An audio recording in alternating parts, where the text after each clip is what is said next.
노트북 화면 속 한 줄의 글귀가 제 가슴을 그대로 찔렀습니다. 엄마 돈으로 떠나는 우리끼리 여행. 너무 행복해. 순간 숨이 턱 막혔습니다. 시청해주신 여러분들, 행운이 대박 나시길 기원하며 구독과 좋아요 한 번씩 부탁드립니다. 여러분의 작은 행동이 제겐 큰 힘이 됩니다. 눈앞이 뿌옇게 흐려지고 귀에서는 웅 하는 소리가 울렸습니다. 마치 누군가 제 심장을 손으로 꽉 쥐어 짜는 것 같았습니다. 화면 속에는 베트남의 푸른 바다, 햇빛에 반짝이는 수영장, 와인잔을 높이 든 민수와 수진, 그리고 처음 보는 사람들 모두 수진의 친정 식구들이었습니다. 사진 속 사람들은 세상에서 가장 행복한 표정으로 웃고 있었죠. 그 시각 저는 침대 위에 누워 있었습니다. 수액줄에 묶여 꼼짝도 못한 채 혼자 천장을 바라보고 있었죠. 아들 부부는 간병하겠다며 제게 1,000만 원을 받아갔습니다. 그 돈이 병원비와 간병비로 쓰일 거라 믿었습니다.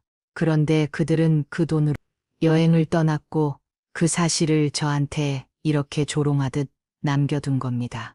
여러분이라면 이걸 보고도 침착할 수 있겠습니까? 저는 박말자 67세, 평생을 시장에서 생선 가게를 하며 남편 없이 두 남매를 키웠습니다. 비록 넉넉하진 않아도 자식들 먹이고 입히는 데는 모자람이 없도록 살았다고 자부합니다. 그만큼 저는 제 아이들을 믿었습니다. 아프면 곁에 있어 줄 거라고, 힘든 날엔 손을 잡아줄 거라고 의심조차 하지 않았습니다. 하지만 그 믿음은 저 노트북 속 한 장의 사진으로 산산조각이 났습니다. 배신감이라는 건 참 묘합니다. 처음에는 너무 놀라서 눈물조차 나오지 않더군요. 손끝이 차갑게 식고 속이 울렁거리고 머릿속이 하얘집니다. 그리고 나중에서야 서서히 분노가 피어올라 몸을 뜨겁게 달구죠. 저는 오늘 그날의 이야기를 하려 합니다. 혹시 제 이야기를 들으시고 마음이 공감된다면, 그리고 이런 상황에서 누가 잘못했는지 제게 의견을 주고 싶으시다면 구독과 좋아요, 알람 설 부탁드립니다. 여러분의 생각이 지금의 저 같은 사람들에게 큰 힘이 됩니다. 몇 달 전 고관절 통증이 너무 심해져 병원에 갔더니 수술을 받아야 한다는 진단을 받았습니다. 혼자 입원하고 혼자 수술을 받고 다시 혼자 회복해야 한다는 생각에 머리가 하얘졌죠. 그 순간 제 머릿속에 가장 먼저 떠오른 건 아들 민수와 며느리 수진이었습니다. 저는 전화를 걸어 조심스럽게 말했습니다. 민수야, 며칠 입원해야 하는데 좀 도와줄 수 있겠니? 전화기 너머로 들려온 며느리 수진의 목소리는 다정했습니다. 어머니 걱정 마세요. 회사에 휴가 내고 곁에서 간병해 드릴게요. 그 한마디에 얼마나 마음이 놓였는지 모릅니다. 그런데 다음 날 수진이 다시 전화를 걸어왔습니다. 어머니 병원비랑 간병비로 한 500만 원 정도 필요할 것 같아요. 저는 잠시 망설였지만 곧 장롱 속 깊이 넣어두었던 노후 자금 통장을 꺼냈습니다. 남편 없이 평생이라며 모은 돈이었지만 고생할 아들 부부를 생각하니 500만 원이 아니라 1,000만 원을 내어주었습니다. 그 돈을 건네던 순간 제 마음에는 이런 바람이 있었습니다. 수술을 마치고 눈을 떴을 때 누군가 제 옆에 있어주길, 물 한 잔을 따라주고 손을 잡아주며 괜찮다고 말해주길, 그게 꼭 민수와 수진이었으면 좋겠다고 정말 간절히 바랐습니다. 하지만 수술 후 눈을 뜬 제 병실은 너무 조용했습니다. 아들 부부의 얼굴은 커녕 간병인조차 없었습니다. 그때는 몰랐습니다. 제가 건넨 그 1,000만 원이 제 인생을 송두리째 바꿔놓을 줄은요. 저는 28에 결혼해 남편과 함께 시장에서 생선 가게를 했습니다. 새벽마다 가락시장에 다녀오고 무거운 생선 상자를 나르며 하루를 시작했죠. 남편은 듬직한 사람이었고 저와 함께 웃으며 일했습니다. 그런데 제간 39이 되던 해 갑작스러운 교통사고로 남편이 세상을 떠났습니다. 그날이 아직도 눈에 선합니다. 큰아들 민수는 고등학교 1학년이었고 딸 은주는 중학교에 막 들어간 시기였습니다. 장례식을 마치고 돌아오는 길에 전 마음속으로 다짐했습니다. 어떻게든 이 두 아이 내 손으로 잘 키워내자. 그때부터 제 인생은 하루하루가 전쟁이었습니다. 새벽 3시에 일어나 가락시장을 다녀오고 가게 문을 닫으면 밤 10시가 넘었습니다. 그 바쁜 와중에도 아이들 밥은 꼭 챙겼습니다. 감기에 걸림 새벽이라도 병원에 데리고 갔고 숙제는 제가 봐줬습니다. 은주는 딸이라 그런지 속을 덜 썩였지만 민수는 사춘기에 접어들면서 말수가 줄고 방에만 틀어박히는 날이 많았습니다. 그래도 저는 꿋꿋이 참았습니다. 자식 잘 되면 그걸로 됐지. 제 행복은 아이들이 잘 자라는 것이라고 믿었으니까요. 세월은 빠르게 흘렀습니다. 민수는 결혼을 해서 가정을 꾸렸고 은주는 대학을 졸업한 뒤 유학길에 올라 미국에 정착했습니다. 저는 그저 멀리서 지켜보며 아이들이 각자의 자리에서 잘 살기를 바랐습니다. 하지만 어느 순간 제 몸이 말을 듣지 않기 시작했습니다.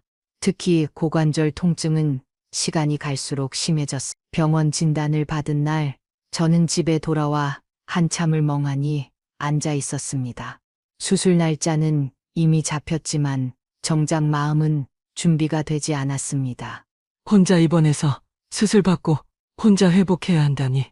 그 생각을 하니 눈앞이 캄캄해졌습니다.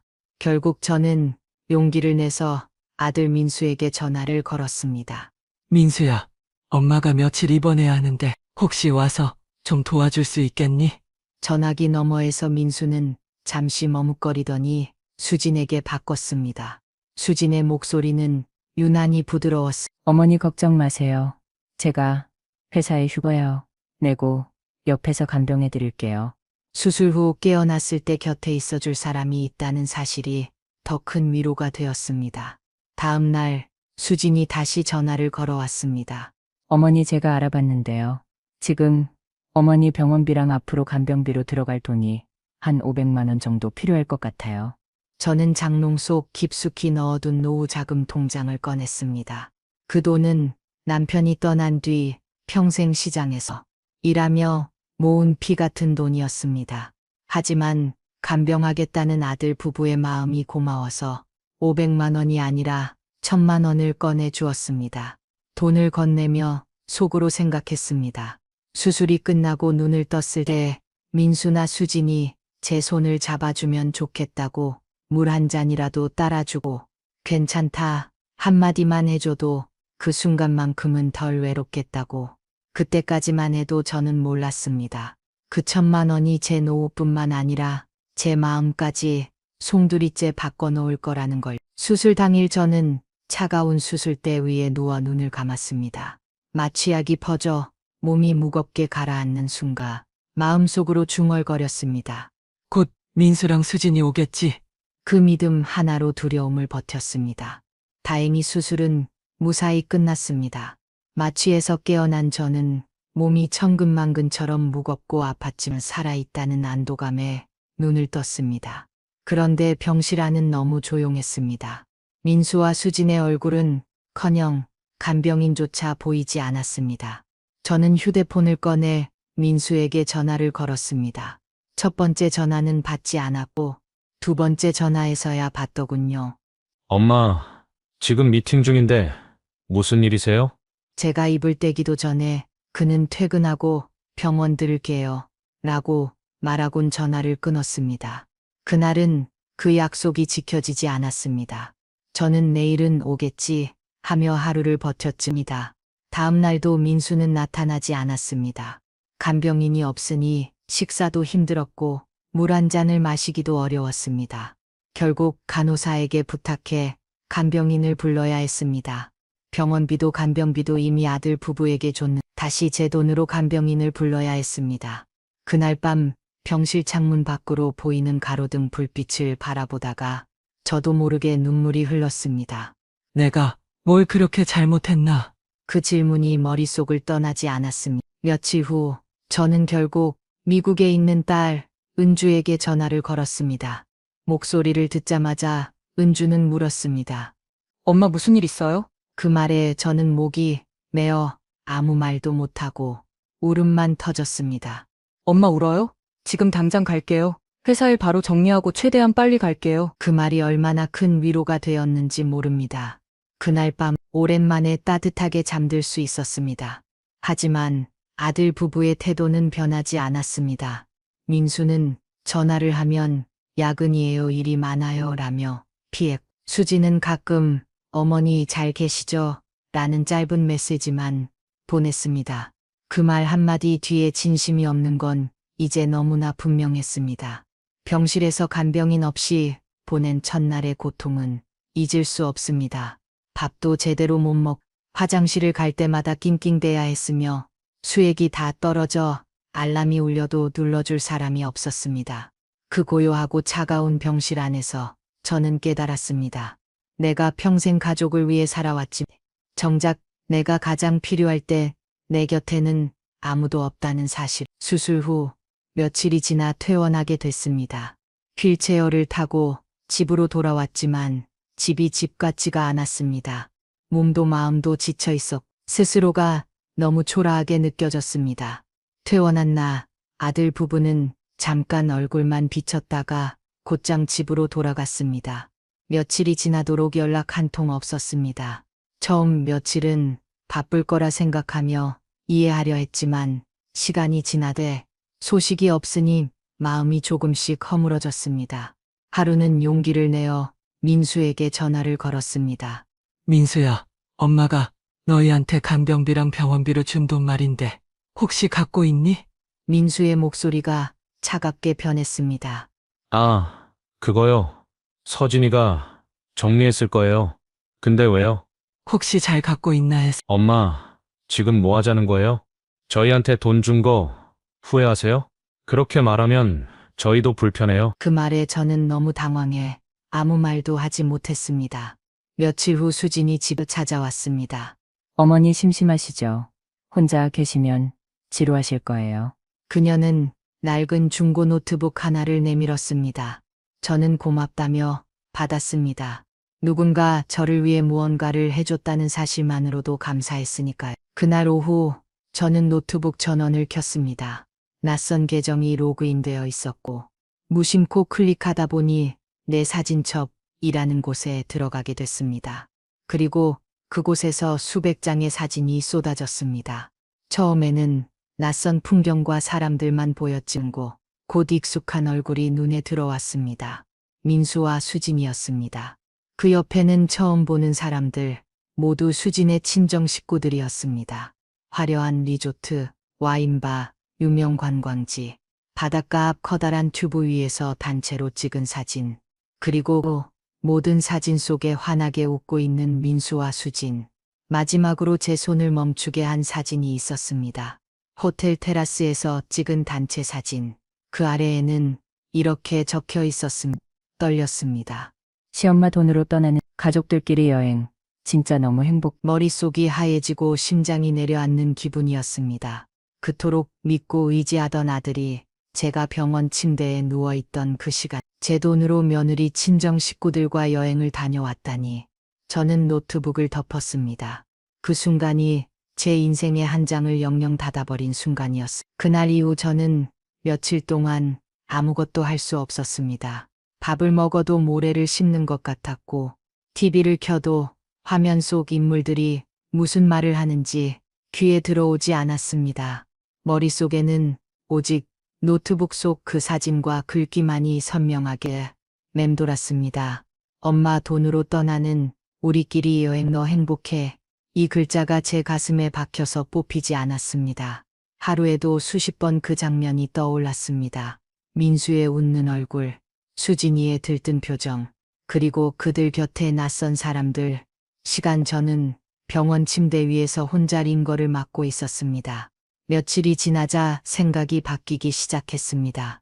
이대로 울고만 있다가는 제 남은 인생이 전부 무너질 것 같았습니다. 이제는 이 고리를 끊어야겠다 마음먹었습니다. 그날 아침 저는 작은 가방에 서류 몇 장을 챙기고 집을 나섰습니다. 버스를 타고 변호사 사무실 앞에 섰을 때 제 손은 미세하게 떨리고 있었습니다. 사무실 문을 열자 젊은 변호사가 일어나 맞았습니다. 어머니, 어떤 일로 오셨습니까? 유언장을 쓰려고 합니다. 제 재산을 어떻게 나눌지 미리 정해두려고요. 변호사는 저를 회의실로 안내하며 따뜻한 차를 건네주었습니다. 천천히 말씀하셔도 됩니다. 저는 제 소유의 집, 예금, 그리고 가게 권리금까지 차례로 이야기했습니다. 그리고 마지막에 말했습니다. 아들 민수에게는 아무것도 남기지 않겠습니다. 딸 은주에게 전부 주겠습니다. 변호사는 잠시 눈을 깜빡이더니 고개를 끄덕였습니다. 그 이유를 적으셔야 합니다. 저는 깊게 숨을 들이마셨습니다. 그 아이는 제가 가장 힘들 때 제 곁에 없었습니다. 오히려 제 마음을 짓밟았습니다. 유언장에 도장을 찍는 순간 묘한 해방감이 밀려왔습니다. 마치 제 어깨를 짓누르던 무거운 돌덩이가 조금 내려간 것 같았습니다. 남편이 떠난 후 줄곧 자식만 바라보며 살았던 제 세월이 그날로 방향을 틀게 된 겁니다. 며칠 후 저는 전화를 걸어 민수와 수진을 집으로 불렀습니다. 목소리가 떨렸지만 단호하게 말했습니다. 와서 이야기 좀 하자. 거실에 들어선 둘은 서로 눈치를 보며 앉았습니다. 저는 차를 앞에 놓고 잠시 뜸 들였습니다. 민수야, 수진아, 너희 둘 바쁘고 힘든 거 안다. 나도 그동안 섭섭한 마음 많았지만 그냥 내 마음 정리하려고 부른 거다. 민수는 고개를 끄덕였지만 표정은 경계심으로 굳어 있었습니다. 수진은 팔짱을 낀 채 시선 아니다. 피했습니다. 내가 가진 집이며 예금이며 보험, 이런 것들 이제 다 정리했다. 앞으로 은주에게 전부 넘기기로 했다. 공증도 끝냈다. 그 말을 듣자 수진의 눈이 커졌습니다. 어머니, 그게 무슨 말씀이세요? 저희는요. 민수도 당황, 얼굴로 목소리를 높였습니다. 엄마, 저도 엄마 아들이잖아요. 누나는 주고 저는 하나도 안 주겠다고요. 저는 담담하게 웃었습니다. 그래, 너희도 나름 챙겼지. 내 돈으로 여행도 가고 간병도 안 해주고 다 기억한다. 수진의 표정이 굳어지고 민수의 입술이 떨렸습니다.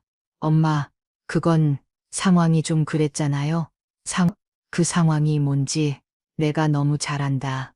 민수야, 상황이 어려우면 가족을 버리는 거니. 수진이 참다 못해 목소리를 높였습니다. 아무리 그래도 가족인데 이건 너무 하신 거 아니에요.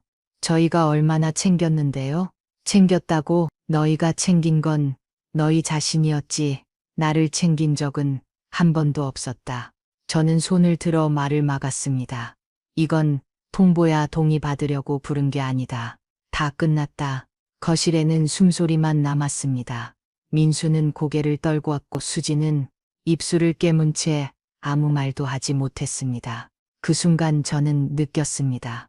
마지막 미련까지 모두 끊어졌다는 아들 부부와의 대면 이후 저는 단 한 번도 그 선택을 후회하지 않았습니다.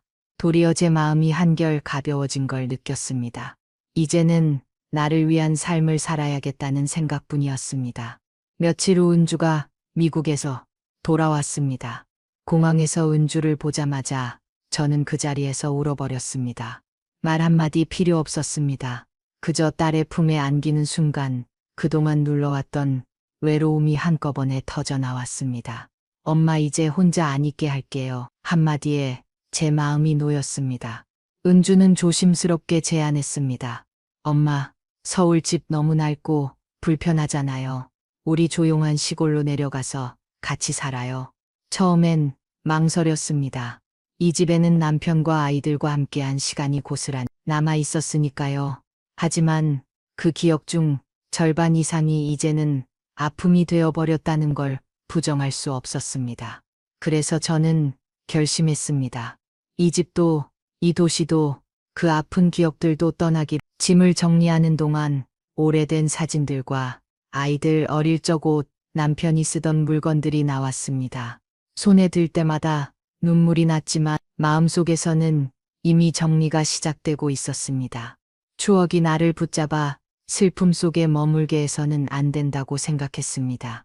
새로운 집은 시골 마을 끝자락에 있는 아담한 단층 집이었습니다. 정원에는 햇살이 가득 들어왔고 마당 한쪽에는 꽃밭을 만들 자리가 있었습니다. 은주와 함께 꽃씨를 심고 물을 주면서 느꼈습니다. 이런 사소한 일상이 얼마나 소중한지, 누군가와 함께하는 시간이 얼마나 감사한지, 그곳에서의 하루하루는 평화로웠습니다. 아침이면 새소리에 눈을 뜨고 은주와 함께 텃밭에 나가 흙을 뒤집었습니다. 상추가 자라고 토마토의 열매가 맺히는 걸 보면서 웃을 수 있었습니다. 예전엔 상상도 못했던 평온함이었습니다. 서울집 현관문에 붙여둔 메모가 아들 부부의 눈에 들어갔다고 했습니다. 내가 너희를 위해 살던 시간은 끝났다. 내 돈은 이제 나를 위해 쓸게. 건강히 잘 살아라. 며칠 민수와 수진이 새 주소를 알아내 시골집 앞에 찾아왔습니다. 그날은 화창한 오후였습니다. 정원에 물을 주던 제가 대문 쪽 인기척에 돌아보니 둘이 서 있었습니다.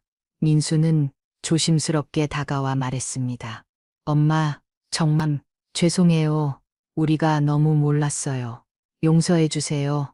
저는 고개를 저었습니다. 이젠 괜찮다. 난 이제 나를 지켜줄 사람과 살 거다. 민수의 어깨가 툭 떨어졌고 수지는 고개를 숙인 채 아무 말도 하지 못했습니다. 둘은 결국 집 문턱을 넘지 못하고 돌아섰습니다. 그 뒷모습을 보면서도 저는 흔들리지 않았습니다. 그 순간 제 안의 마지막 미련마저 사라졌습니다. 그날 밤 은주와 함께 정원에 작은 꽃나무를 심었습니다. 꽃나무 옆에서 은주가 웃으며 말했습니다. 엄마, 우리 여기서 오래 살아요. 그래, 이제는 진짜 나를 위한 계절이 왔으니까 이제 저는 누군가의 기분을 살피며 살지 않습니다. 누군가의 눈치를 보느라 제 마음을 억누르지도 않습니다. 저는 엄마이기 전에 한 사람의 인간이고 그 인간답게 살고 싶습니다. 부모의 사랑이 무한하리라 생각하는 사람도 있습니다. 하지만 저는 말하고 싶습니다. 사랑에도 끝이 있대. 인내에도 한계가 있다는 걸, 때로 부모의 침묵이 가장 단호한 대답일 수 있다는 걸, 부모의 희생은 당연한 것이 아니요. 진심 없는 효도는 결국 외면당한다는 걸, 저는 이제 제게 진심을 보여준 사람에게만 마음을 씁니다. 그게 제가 저 자신을 지키는 방법입니다. 여러분, 제 이야기를 들으시고 어떻게 생각하십니까? 혹시 제 선택에 공감하신다면, 그리고 이런 상황에서 여러분이라면 어떻게 하실지 말씀해 주신다면 그게 저 같은 사람에게 큰 힘이 될 겁니다. 어머니, 이 박스들이 다 뭐예요?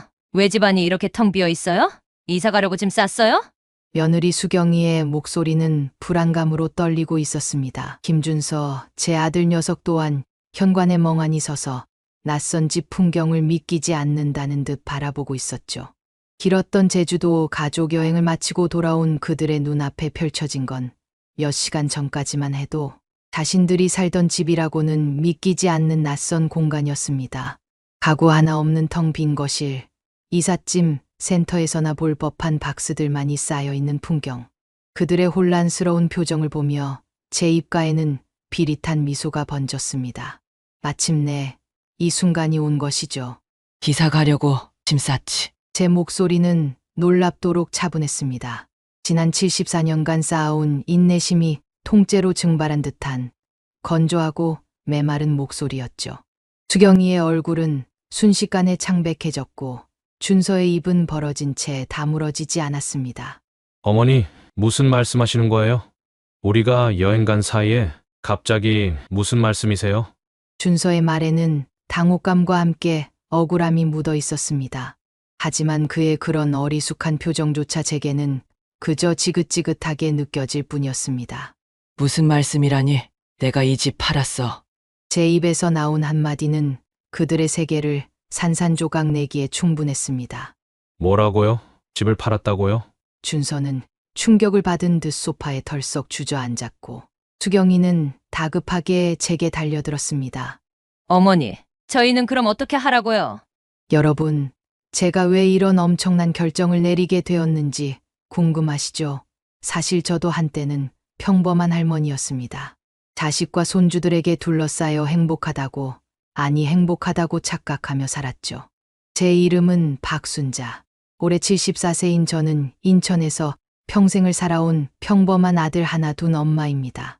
지난 30년간 가사도우미로 일하며 오직 아들 하나만을 바라보며 살아왔고 제 힘으로 이 집을 마련했습니다.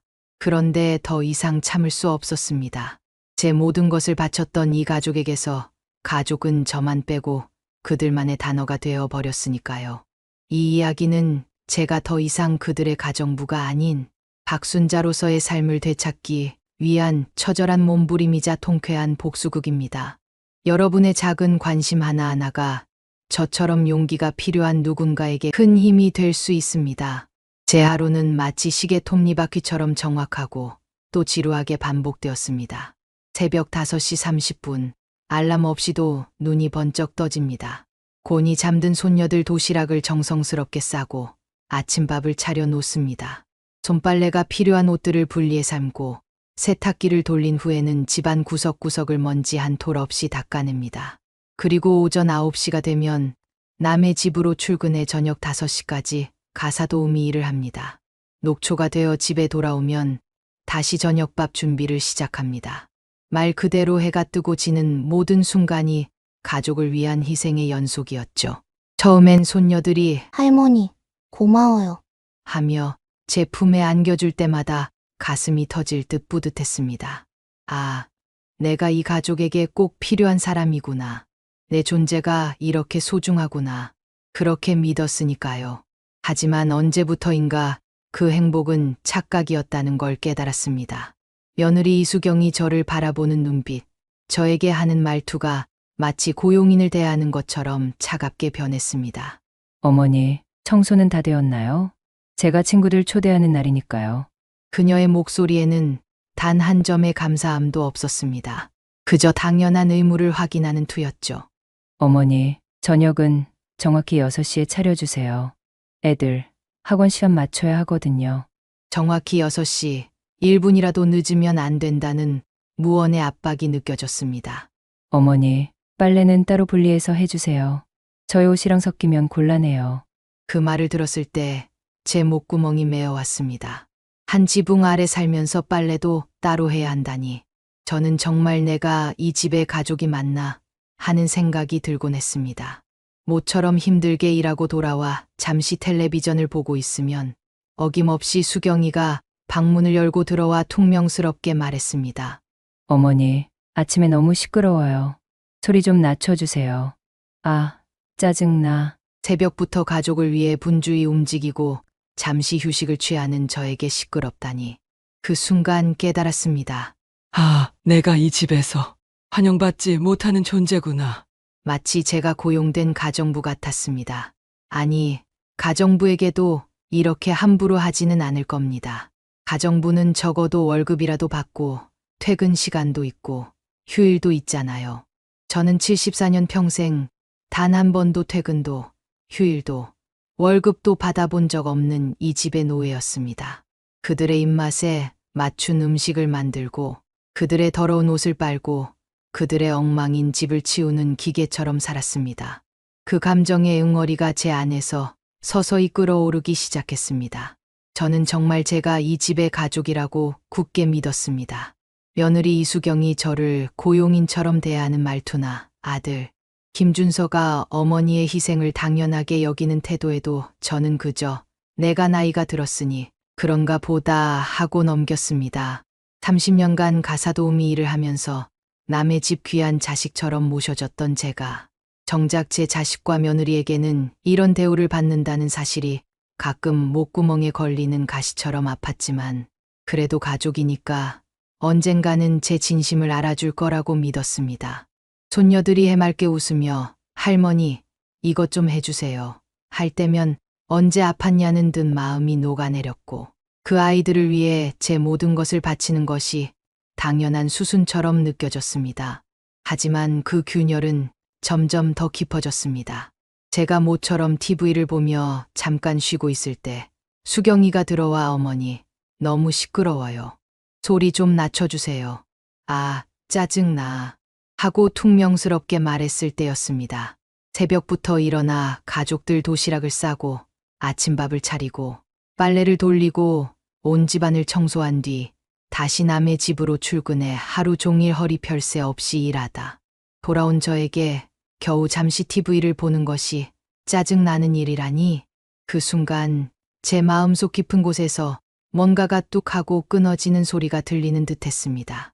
저는 그저 이 집의 편리한 도구, 아니 고용된 가사도우미일 뿐이라는 사실을 다시 한번 뼈저리게 느꼈습니다. 가정부라면 월급이라도 받고 퇴근 시간이라도 있지 않습니까? 저는 그런 것조차 없는 영원히 묶인 존재였습니다. 그 사실이 저를 갉아먹기 시작했습니다. 저는 이 집에서 마치 투명 인간처럼 살았습니다. 냉장고를 열어보면 온통 아이들이 좋아하는 요거트, 과일, 음료수뿐. 제가 좋아하는 음식은 단 하나도 없었습니다. 제 방은 가장 작고 어두운 구석에 있었고 거실 소파에서도 제 자리는 늘 등받이가 불편한 끝자리였습니다. 이 집은 제가 30년간 남의 집 청소하고 밥해주며 한 푼 두 푼 모아 산 집인데 언제부터인가 제가 얹어 사는 신세가 되어버린 듯했습니다. 수경이가 했던 말들이 뇌리를 떠나지 않았습니다. 어머니, 청소는 매일 해주세요. 어머니, 저녁은 정확히 6시에 차려주세요. 어머니, 빨래는 어머니 빨래와 따로 해주세요. 그 모든 말들이 제 가슴에 비수처럼 박혔습니다. 그래, 가정부 취급하면서 날 요양원 보내려고 한다면 내가 먼저 독립해버리지. 제 안에서 조용히 독한 마음이 피어오르기 시작했습니다. 오랜 세월 가사도우미로 일하며 제 몸은 서서히 망가져 갔습니다. 매일 새벽부터 밤까지 쪼그리고 앉아 걸레질을 하고 무거운 세탁물과 청소용품을 들고 다니며 30년을 살다 보니 제 허리는 완전히 망가져 버렸습니다. 결국 의사 선생님으로부터 수술을 받아야 한다는 청천벽력 같은 진단을 받았습니다. 저는 떨리는 목소리로 아들 김준서에게 이 사실을 알렸습니다. 준서야, 엄마가 수술해야 한대. 하지만 준서의 첫마디는 제 예상을 조금도 벗어나지 않았습니다. 수술이요? 이번엔 얼마나 하시는데요? 그럼 그 사이에 집안일은 어떻게 하죠? 망치로 머리를 얻어맞은 것 같았습니다. 제가 수술을 받는다는데 제 건강, 제 안전, 제 생명은 뒷전이고 오직 집안일만 걱정하는 아들의 말에 저는 그저 할 말을 잃었습니다. 수술 당일 저는 혼자 병원에 갔습니다. 수술복으로 갈아입고 수술실 앞에서 기다리는데 간호사분이 안쓰러운 듯 제게 물었습니다. 할머니, 보호자분은 안 오셨어요. 수술 후에 깨어나시면 곁에 꼭 누가 있어야 하는데요. 저는 목이 메어오는 것을 억지로 참으며 말했습니다. 바빠서 모두 못 왔어요. 괜찮아요. 혼자서도 잘할 수 있어요. 74년을 살면서 가장 무서웠던 순간을 혼자 견뎌야 한다는 사실이 제 가슴을 짓눌렀습니다. 여평상 할머니는 달랐습니다. 수술 전날부터 아들, 며느리, 손자, 손녀까지 돌아가면서 지켜주고 수술이 끝나자마자 온 가족이 달려와 어머니, 괜찮으세요? 많이 아프시죠? 물 드릴까요? 하면서 걱정해 주더라고요. 저는 마취해서 깨어났을 때도 텅 빈 병실에 홀로였습니다. 물 한 모금 달라고 할 사람도 손 한 번 잡아줄 사람도 없었습니다. 하얀 천장만 바라보며 내가 정말 이 세상에 혼자구나 하는 생각에 눈물이 뚝뚝 떨어졌습니다. 퇴원할 때도 마찬가지였습니다. 허리가 아파 제대로 걷기도 힘든 몸으로 택시를 타고 혼자 집에 왔는데 며느리 이수경이 현관에서 저를 맞으며 제일 먼저 한 말이 뭔지 아십니까? 어머니, 수술 잘 되셨어요? 저희가 너무 바빠서 병문안도 못 갔어요. 그런데 내일부터 집안일 가능하실지요? 그 순간 제 가슴이 무너져 내리는 것을 느꼈습니다. 허리 수술하고 온 지 이틀도 안 됐는데 걱정하는 건 제 몸이 아니라 집안일이라니. 수경아, 의사가 한 달은 무리하지 말라고 했어. 제 말에 그녀는 황당하다는 듯 되물었습니다. 그럼 한 달 동안 저희가 어떻게 해요? 파출부라도 불러야 하나? 돈도 많이 들 텐데. 시어머니가 수술했는데 파출부 부르는 게 그렇게 아까운 돈인가요? 저는 그 말을 들으며 제가 정말 이 집에서 무료 가정부였다는 사실을 뼈저리게 깨달았습니다. 네, 대표님. STP 이 대본에 만족하신다니 기쁩니다. 그럼 이어서 STP-3 대본 작성을 진행하겠습니다. STP-3 갈등 발생. STP-3 파트 1 충격적인 대화와 배신의 시작. 가장 가슴 아팠던 순간은 며느리 이수경과 아들 김준서가 나누는 대화를 우연히 들었을 때였습니다. 허리 수술 후 몸을 제대로 가누지 못해 화장실에 가려다가 거실에서 흘러나오는 소리에 발이 얼어붙었습니다. 수경이의 목소리였습니다. 여보, 어머니 때문에 우리 생활이 너무 제약받는 것 같아요. 제 심장이 쿵하고 내려앉는 소리가 들리는 듯 했습니다. 준서는 맞장구 쳤습니다. 그래, 친구들도 마음대로 못 부르겠고, 우리끼리 외식도 눈치 보이고, 그리고 어머니가 자꾸 간섭하시잖아요. 간섭, 제 귀를 의심했습니다. 그게 간섭이었나요? 며느리가 늦게 낳은 손녀들 숙제 도와주고, 아픈 날 밤새 죽 끓여주고, 생일 때 정성껏 미역국 끓여주는 게 간섭이었나요? 제 모든 시간을 바쳐 그들을 뒷바라지했던 지난 세월이 그들에게는 그저 간섭으로 치부되는 순간이었습니다. 준서는 머뭇거리더니 다시 입을 열었습니다. 좀 그렇긴 하지. 그럼 어떻게 하지? 솔직히 어머니 없으면 우리가 훨씬 자유로울 텐데요. 자유롭다니 제 두 다리에 힘이 풀려 그 자리에 주저앉을 뻔했습니다. 그때 수경이의 말이 제 심장을 꿰뚫었습니다. 요양원은 어떨까요? 요즘 좋은 곳 많다던데. 요양원. 그 두 글자가 제 머릿속을 맴돌았습니다. 저는 20년 동안 이 가족을 위해 제 모든 것을 바쳤는데 그들에게 저는 그저 자유를 방해하는 짐이자 요양원에 보내야 할 존재였던 것입니다. 그 순간 제 눈앞이 캄캄해졌습니다. 전혀 예상하지 못했던 아들 내외의 잔인한 진심에 저는 벽에 기대어 흐느낄 수밖에 없었습니다. 제가 있으면 자유롭지 못하다는 이야기. 그들의 말 한마디 한마디가 저를 수렁으로 끌고 내려갔습니다. 그래, 나는 짐이었다. 그들의 자유를 억압하는 짐. 억울함과 배신감, 그리고 무력감에 저는 한동안 숨조차 제대로 쉴 수 없었습니다. 바로 그 다음 주였습니다. 저는 아직도 허리 통증에 시달리고 있었고 정신적으로도 피폐한 상태였습니다. 그런데 아들 김준서가 밝은 표정으로 제게 다가와 말하더군요. 엄마, 우리 이번에 제주도 여행 가려고 해요. 2박 3일 정도요. 저는 마지막 희망을 품고 조심스럽게 물었습니다. 나도 같이 가는 거니? 제 질문에 준서의 얼굴에 떠올랐던 환한 미소는 순식간에 사라졌습니다. 그리고는 얼버무리듯 말했습니다. 엄마는 집에서 편히 쉬세요. 저희끼리 가족 여행 가려고요. 가족 여행, 그 두 단어가 제 가슴에 비수처럼 꽂혔습니다. 저만 빼고 그들만의 가족 여행이라니. 그럼 저는 가족이 아닌 건가요? 20년 동안 같은 지붕 아래 살면서 그들의 밥을 해 먹이고 빨래를 하고 아이들을 돌보고 집안 곳곳을 제 손으로 일궈온 제가 그들에게는 가족이 아니었던 건가요? 그 순간 제 마음속에서 뭔가가 딱 소리를 내며 부러지는 것을 느꼈습니다. 아마 제 마지막 인내심이었을 겁니다.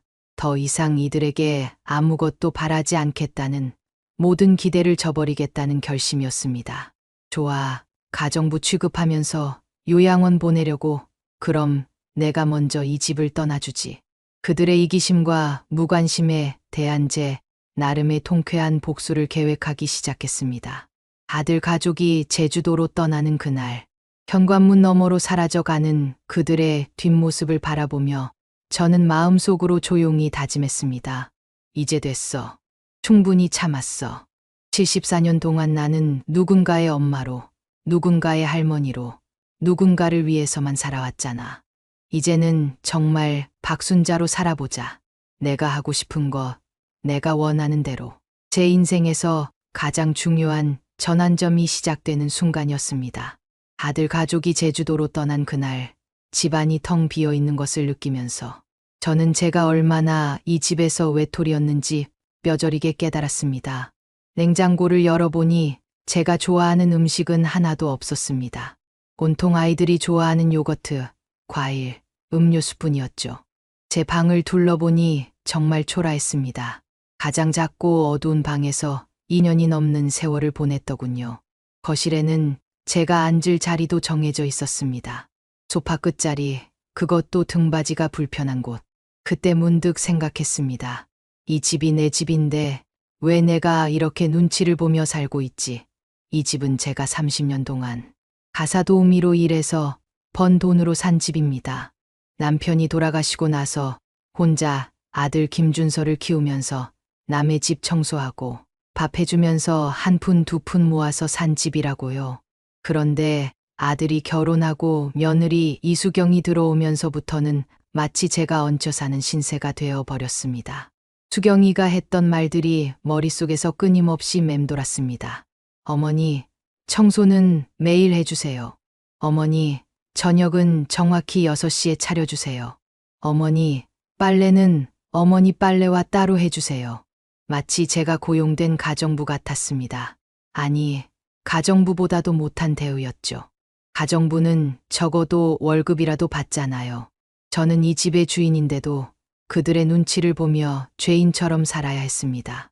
허리 수술을 혼자 감당하고 돌아온 저에게 집안일 가능하냐고 묻던 수경이의 차가운 목소리, 그리고 요양원 이야기를 꺼내던 아들 부부의 대화는 제 마음속에 깊은 상처를 남겼습니다. 이제 더 이상 이 삶을 지속할 수 없다는 확신이 들었습니다. 그리고 저는 결심했습니다. 그래, 가정부 취급하면서 이제 몸이 조금씩 아파오니까 요양원 보내려고. 그럼 내가 먼저 독립해버리지. 둘째 날 아침, 저는 용기를 내서 부동산에 전화했습니다. 손이 떨렸지만 마음은 확고했습니다. 여보세요. 집을 팔고 싶은데요. 어떤 집이신가요? 12평 아파트요. 금매로 내놓고 싶어요. 부동산 아저씨가 그날 오후에 왔습니다. 집을 둘러보더니 급족해 하더군요. 오래된 아파트지만 상태가 정말 좋네요. 할머니가 정성껏 관리하신 게 한눈에 보여요.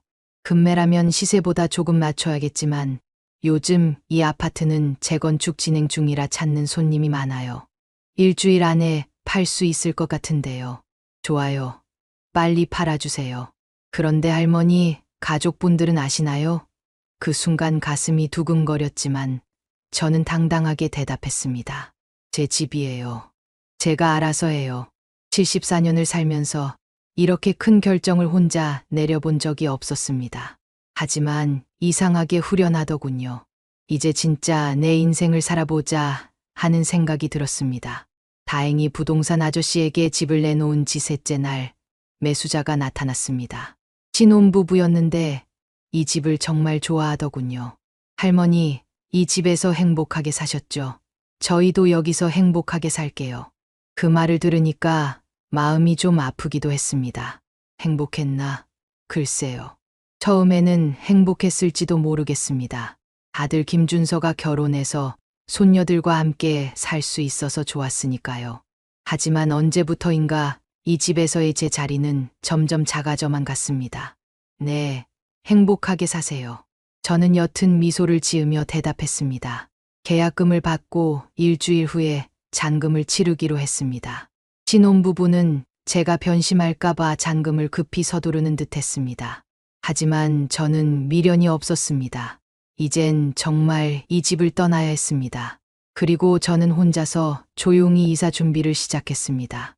가장 먼저 친구 최경희에게 전화했습니다. 경희야, 나 울진으로 이사 갈 거야. 어머, 갑자기 아들 내외랑 헤어지는 거야. 그냥 혼자 살아보려고? 응, 순이야. 무슨 일 있었니? 경희는 제 오랜 친구라서 제 마음을 금방 알아챘습니다. 그래서 저는 그동안 어떻게 살았는지, 얼마나 서러웠는지, 그리고 이번에 왜 이런 결정을 내렸는지 말했습니다. 잘했어, 순이야. 진작 그랬어야지. 울진에 내 사촌 언니가 살거든. 거기 바다가 근처에 조그만 집들이 많아. 내가 알아볼게. 경희가 도와주겠다고 하니 마음이 든든했습니다. 울진으로 이사 갈 생각을 하니 설레기도 했습니다. 바다 소리를 들으며 반려견 아리와 함께 산책하고 아무도 눈치 보지 않고 제가 하고 싶은 대로 살 수 있을 것 같아서요. 넷째 날 아침, 아들 가족이 여행에서 돌아온다는 연락이 왔습니다. 저는 마지막으로 집안을 정리했습니다. 제 물건들은 이미 다 박스에 담아놨고 이삿짐 센터도 불러놨습니다. 드디어 준서 가족이 집에 돌아왔습니다. 현관문을 열고 들어서면서 아이들이 소리치더군요. 할머니, 우리 왔어요. 여행이 엄청 재미있었어요. 손녀들은 여전히 신나 보였습니다. 그런데 제가 거실에 앉아서 조용히 기다리고 있는 걸 보고 집 안 분위기가 뭔가 다르다는 걸 눈치챘나 봅니다. 며느리 이수경이 먼저 입을 열었습니다. 여행 가방을 끌면서 두리번거리더니 이상하다는 표정을 지었습니다. 어머니, 이 박스들이 뭐예요? 바로 그때였습니다. 제가 기다리던 순간이. 이사 가려고 짐 쌌지. 제 입에서 나온 말은 그들에게 분명 망치 소리보다 더 큰 충격이었을 겁니다. 이사요? 어디로요? 며느리 이수경의 목소리는 경악으로 가득했습니다. 울진으로. 내일 아침에 이삿짐 차가 와. 제 말에 아들 김준서와 며느리의 얼굴이 순식간에 창백해졌습니다. 어머니, 무슨 말씀하시는 거예요? 저희 여행 간 사이에 갑자기. 준서의 떨리는 목소리가 제 귀에는 그저 나약하게 들릴 뿐이었습니다. 무슨 말씀이라니. 내가 이 집 팔았어. 뭐라고요? 집을 팔았다고요? 준서는 충격을 받은 듯 소파에 주저앉았고 수경이는 다급하게 제게 달려들었습니다. 어머니, 저희 어떻게 하라고요? 그때였습니다. 30년 동안 제 가슴에 쌓였던 모든 감정의 응어리가 한꺼번에 터져 나왔습니다. 너희야 알아서 하지. 그동안 나한테 한 것처럼 말이야. 제 목소리는 낮았지만 그 안에 담긴 분노는 활화산 같았습니다. 엄마, 그럼 저희는 어떻게 하라고요? 갑자기 이사를 어떻게? 준서가 절규하듯 물었지만 저는 단호했습니다. 너희도 독립적인 생활하고 싶다고 했잖아. 이제 진짜 독립할 수 있게 된 거야. 수경이가 화가 나서 소리치듯 말했습니다. 저희가 언제 나가라고 했어요? 안 했어. 그럼 요양원 보내려고 한 건 뭐야? 나한테 청소 매일 하라고, 빨래 따로 하라고, 저녁 6시 정각에 차리라고 한 것도 잊었어? 제 말에 그제야 둘 다 할 말을 잃더군요. 자기들이 그동안 제게 어떻게 했는지 기억났나 봅니다. 저는 말을 이었습니다. 그리고 말이야, 이 집은 내가 30년 동안 가사도우미에서 번 돈으로 산 집이야. 내가 혼자 준서 키우면서 매달 적금 넣고 용돈도 아끼고 옷도 안 사 입고 모은 돈으로 말이야. 너희는 그냥 들어와서 살기만 했지. 전기세, 가스비, 관리비 한 번이라도 낸 적 있어. 수경이가 머뭇거리더군요. 그건 어머니께서 안 받으신다고. 내가 안 받는다고 했어. 언제? 너희가 돈 얘기하는 것 자체를 싫어해서. 내가 그냥 포기한 거지. 사실이었어. 결혼 초기에 내가 생활비 분담에 대해 이야기했을 때 수경이가 어머니 그런 계산적인 얘기는 좀 하면서 불쾌해했거든. 그래서 저도 더 이상 말하지 않았던 거야. 제 말에 수경이는 고개를 숙였습니다. 저는 계속해서 쏟아냈습니다. 그리고 내가 매일 새벽부터 밤까지 너희 뒷바라지 하는 것도 당연하다고 생각했지? 청소, 빨래, 요리, 아이들 돌보기 이거 다 돈으로 계산하면 얼마인지 알아. 준서가 작은 소리로 말했습니다. 엄마, 저희도 감사하게 생각하고. 감사, 정말이니? 그럼 왜 나보고 가정부 취급했어? 그리고 요양원 이야기는 또 뭐냐? 내가 허리 수술하고 병원에 혼자 있었을 때는 너희들은 왜 그렇게 바빴니? 두 사람은 완전히 할 말을 잃었습니다. 그때 제가 마지막으로 한 방 더 날렸습니다. 난 내일 아침에 이사가. 그렇게 알고 너희들도 이번 주 금요일까지야. 그때까지 짐 다 빼야 해. 아, 그리고 계약서에 보면 집 산 사람이 이사 오기로 한 날이 이번 주 금요일이야. 이렇게 빨리요? 너무하잖아요. 수경이가 더 화를 내며 소리쳤습니다. 우리 어디로 가라는 말이에요? 저는 비웃듯이 대답했습니다. 갈 곳이 왜 없어? 너희는 가족끼리 여행도 잘 다녀오더니. 너희 가족, 수경이 친정 있잖아. 나도 70 넘은 나이에 새로 시작하는데 너희 젊은 것들이 못할 게 뭐 있어. 그 순간, 그 오랜 기간 동안 쌓였던 모든 스트레스가 한꺼번에 풀리는 기분이었습니다. 속이 뻥 뚫리더군요. 손녀들이 조용히 제 쪽을 보고 있었습니다. 평소와 다른 할머니의 모습에 어리둥절한 표정이었습니다. 할머니, 진짜 울진으로 가요? 응. 그때 수경이가 또 끼어들었습니다. 어머니, 아이들 생각은 안 하세요. 갑자기 나가시면 아이들이 얼마나 혼란스럽겠어요. 아이들 생각? 내가 너희와 함께 살면서 누구 생각하면서 살았는데 정말 어이가 없었어요. 그동안 아이들 핑계 대면서 저를 부려먹더니 이제 와서 아이들 걱정이라니요. 그리고 아이들이 혼란스러운 건 너희가 지금까지 할머니를 무시하면서 살았기 때문이야. 할머니는 당연히 집에 있는 가구인 줄 알았겠지. 아들 김준서가 고개를 숙이더군요. 엄마, 저희가 잘못했어요. 다시 생각해 보실 수 없을까요? 이미 늦었어. 사실 그때까지만 해도 제 마음. 한편으로는 혹시 진심으로 사과하면서 붙잡으려고 하나 하는 기대가 아주 조금 남아 있었습니다. 하지만 준서의 다음 말을 듣고 완전히 마음을 굳혔습니다. 그럼 집 판 돈은 어떻게 하실 거예요? 결국 그거였습니다. 저에 대한 걱정이 아니라 돈에 대한 걱정이었던 거죠. 내 돈이니까 내가 알아서 쓸 거야. 울진에서 작은 집 하나 사고 남은 돈으로 여생 편하게 살 거야. 그때 며느리 수경이가 마지막으로 한마디 하더군요. 어머니, 정말 이기적이세요. 이기적이라고 74년을 살면서 저는 처음 들어본 소리였습니다. 남을 위해서만 살아온 제가 이기적이라니요. 그래, 내 말이 맞아. 이제 이기적으로 살아볼 거야. 74년 동안 남을 위해 살았으니까 남은 시간은 나를 위해 살 거야. 그날 밤 정말 오랜만에 깊이 잠들었습니다. 20년 동안 쌓였던 모든 것들을 쏟아낸 후라서 그런지 마음이 이상하게 후련하고 편안했거든요. 이사 당일 아침 새벽 5시에 눈이 떠졌습니다. 20년 동안 몸에 밴 습관이었죠. 그런데 오늘은 아무도 챙겨줄 필요가 없다는 게 신기했습니다. 평생 처음으로 제가 하고 싶은 것만 하는 아침이었습니다. 천천히 커피를 마시면서 그동안의 삶을 돌아봤습니다. 그동안 한 번도 이렇게 여유롭게 커피를 마셔본 적이 없었거든요. 항상 새벽부터 바쁘게 움직이며 가족들 뒷바라지만 했으니까요. 이 작은 시간도 정말 저에게 이렇게 소중할 줄 몰랐습니다. 이삿짐 센터 아저씨들이 7시에 왔습니다. 생각보다 짐이 많지 않아서 금방 끝났습니다. 정말 오랫동안 살았던 집인데 제 물건은 옛날 가구 몇 개와 박스 5-6개가 전부였습니다. 아저씨가 놀라면서 말하더군요.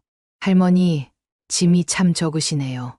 보통 이 정도 평수에서 30년 사신 분들은 작은 트럭 한 대로도 모자라는데.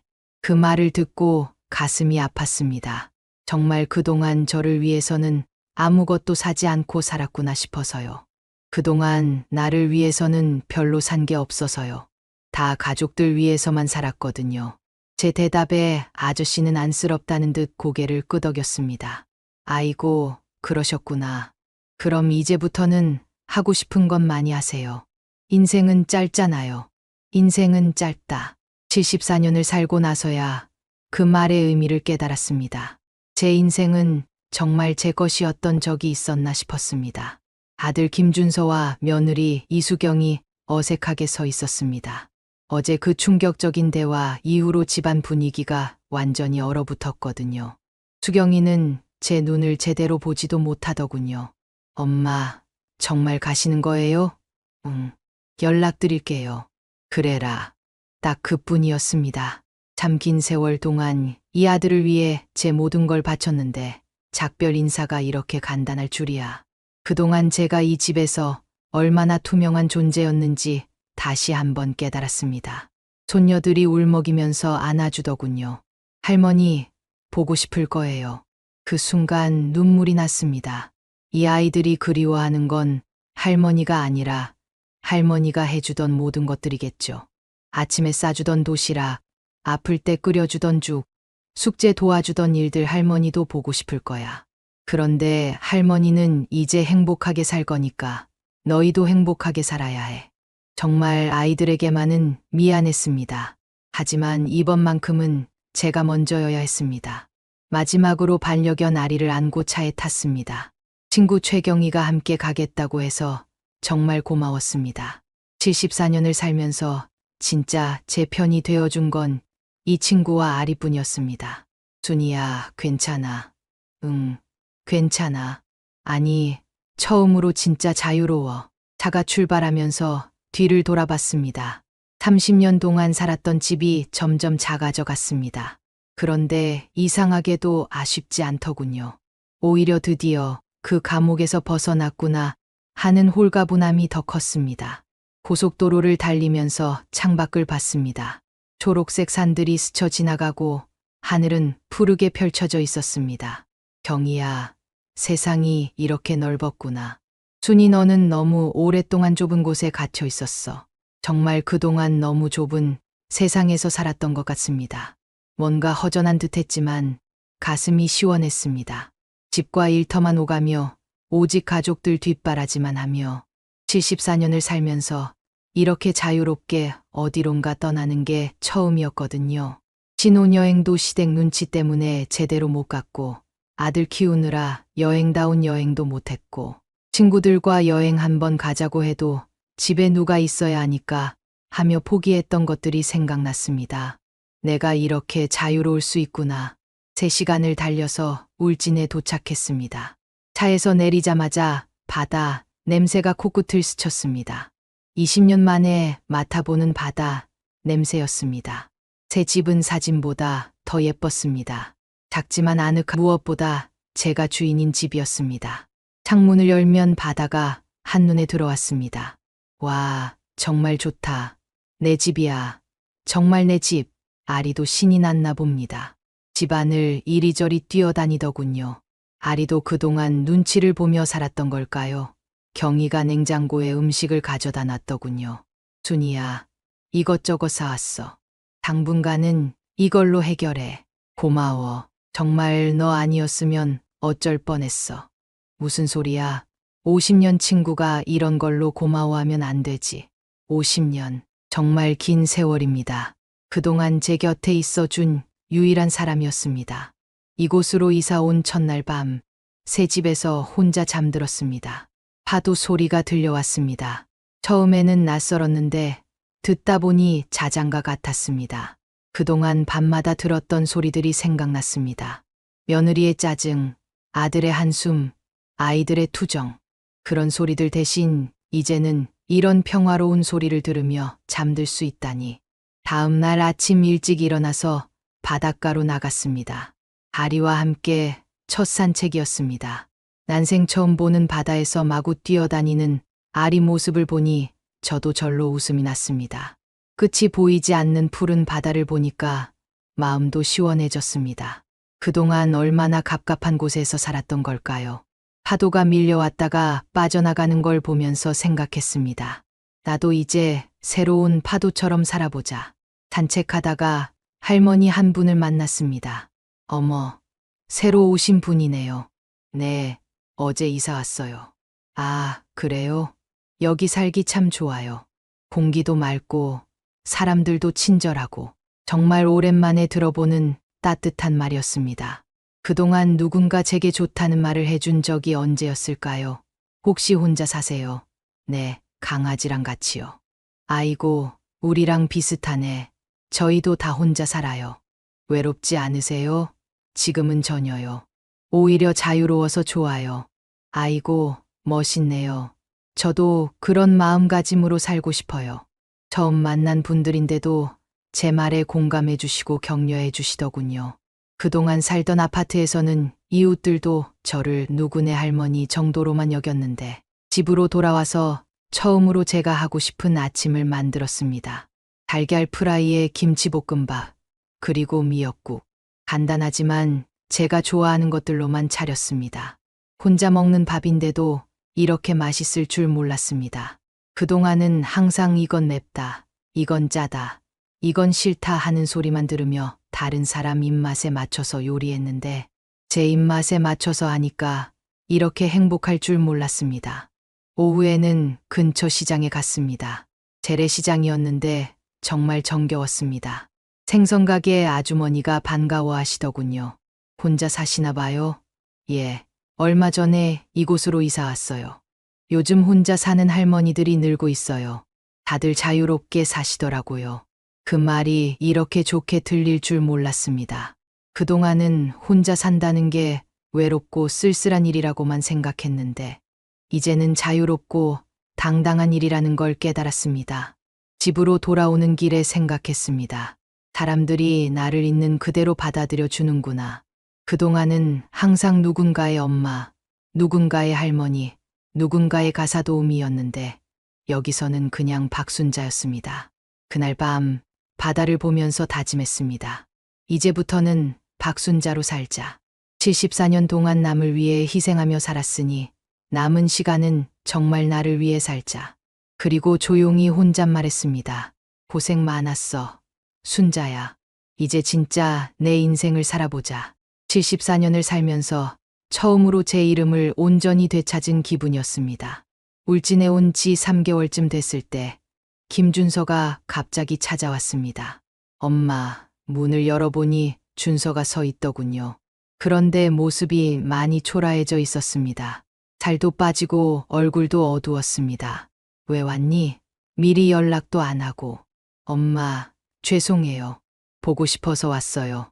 거실에 앉히고 차를 끓여줬습니다. 그런데 준서가 계속 두리번거리더군요. 엄마, 여기 정말 좋네요. 바다도 보이고 공기도 맑고. 좋아. 그런데 심심하지 않으세요? 전혀. 매일 할 일이 많아. 준서가 한참 말을 못하더니 결국 털어놨습니다. 엄마, 저희 요즘 너무 힘들어요. 장모님 집에서 살고 있는데 정말 눈치 보여요. 장모님이 맨날 짜증을 내시고 아이들도 새로운 곳에 적응도 안 되어 힘들어하고 있어요. 듣고 보니 이수경의 어머니가 며느리와 사위, 손녀들이 갑자기 들어오니까 불편해하나 봅니다. 아침마다 언제까지 여기 있을 거냐고 물어보시고. 엄마, 저 이제야 엄마 마음을 조금 알 것 같아요. 그 말을 듣는 순간 마음이 복잡했습니다. 한편으로는 이제야 깨달았구나 싶기도 하고, 그래도 제가 낳고 기른 아들이니까 안쓰럽기도 하고, 하지만 예전처럼 마음이 흔들리지는 않았습니다. 수경이도 많이 달라졌어요. 엄마한테 그동안 너무 했다고 죄송하다고 매일 엄마 얘기를 해요. 그래. 그리고 아이들도 할머니 없으니까 많이 힘들어해요. 준서가 울먹이더군요. 엄마, 정말 죄송해요. 그동안 엄마가 해주신 모든 것들을 당연하게 생각했어요. 지금 직접 겪어보니까 엄마가 정말 대단한 분이셨구나 하는 생각이 들어요. 그때까지도 저는 담담했습니다. 그래, 이제라도 알아서 다행이구나. 엄마, 다시 돌아오실 생각은 없으세요? 없어. 그럼 저희가 여기로 이사 와서 같이 살면 안 될까요? 그 말을 듣고 웃음이 났습니다. 준서야, 너 아직도 몰라. 나는 이제 혼자 사는 게 좋아. 더 이상 누구 뒷바라지 안 해. 대신에 가끔 놀러와. 그리고 진짜 효도하고 싶으면 너희끼리 잘 살아. 그게 엄마한테는 제일 큰 효도야. 준서가 고개를 숙이더군요. 그날 저녁 준서를 위해 된장찌개를 끓여줬습니다. 제가 직접 담근 된장으로 만든 거였죠. 엄마, 이 된장찌개 정말 맛있어요. 그래, 네, 어렸을 때 먹던 그 맛이에요. 그동안 얼마나 그리웠는지. 준서가 된장찌개를 먹으면서 눈물을 글썽이더군요. 밥 2그릇을 한순간에 먹었습니다. 얼마나 오랜만에 집밥다운 집밥을 먹는 건지. 수경이는 요리 안 해. 해주긴 하는데 엄마 손맛이랑은 달라요. 그리고 요즘은 장모님이 해주시는데 입맛이 안 맞더라고요. 그렇구나. 엄마, 여기서 정말 행복해 보이세요. 그동안 엄마 얼굴에서 이런 표정 본 적이 없었어요. 그래, 그리고 된장찌개 정말 맛있었어요. 오랜만에 진짜 집밥 먹은 기분이에요. 그때 저는 분명하게 말했습니다. 준서야, 엄마는 이제 내 삶을 살 거야. 너희 일에 개입하지도 않을 거고, 너희도 내 삶에 간섭하지 마. 가끔 안부 정도는 주고받을 수 있지만 예전처럼 의지하려고 하지 마. 나도 더 이상 너희를 위해 희생하며 살지 않을 거야. 엄마, 이게 서로에게 좋은 거야. 준서가 고개를 숙이더군요. 알겠어요. 엄마.